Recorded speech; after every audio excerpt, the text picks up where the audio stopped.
The criminal punishment is a legal fact. Whenever there are communities, there will always be a law to rule them, and there will always be a punishment for those who violate the law. We can define the punishment as any action designed to deprive a person of thing of value because of something that the person is thought to have done.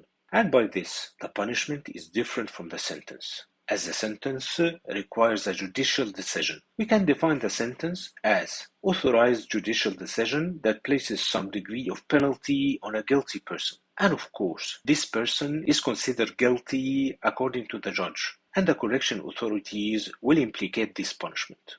The concept of punishment have evaluated through time. The punishment at the very beginning, it was attributed to the vengeance, as it was an end in itself. It's simple as that. We take revenge on the offender because he committed the crime. Deterrence. The society must hurt the offender badly to cause the individual and general deterrence.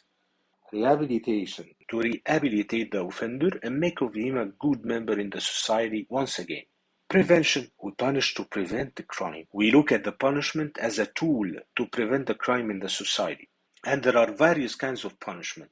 There are punishment that deprive the offender of his liberty or his civil rights and opportunities, and in some cases the punishment may deprive the person of his life. There are 11 conditions for any criminal punishment to be imposed in actual offender, meted out for an offense against the law, commensurate with the offense, or if it's too severe, it will hurt the offender and will not reform him.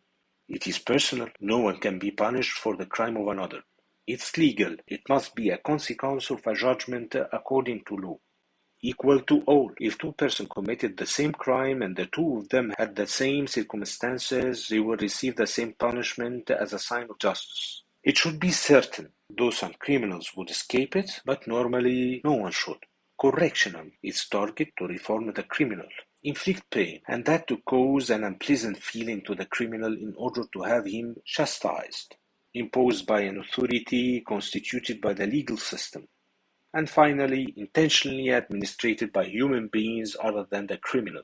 Of course, if it were for the criminal, he would not punish himself. The purpose of the punishment is to diminish the crime in the society, containment of the offender in order not to commit further acts that violate the law, denunciate the offender and make him feel guilty in the process of reforming him, reparation, trying to make the offender a good member in the society once again, and finally causing the individual and general deterrence.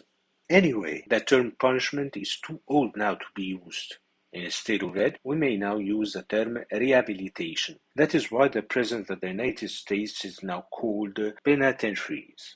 Thank you for watching this video until the end. If you want to see other videos like this, tell me in the comments. Thank you again and see you soon.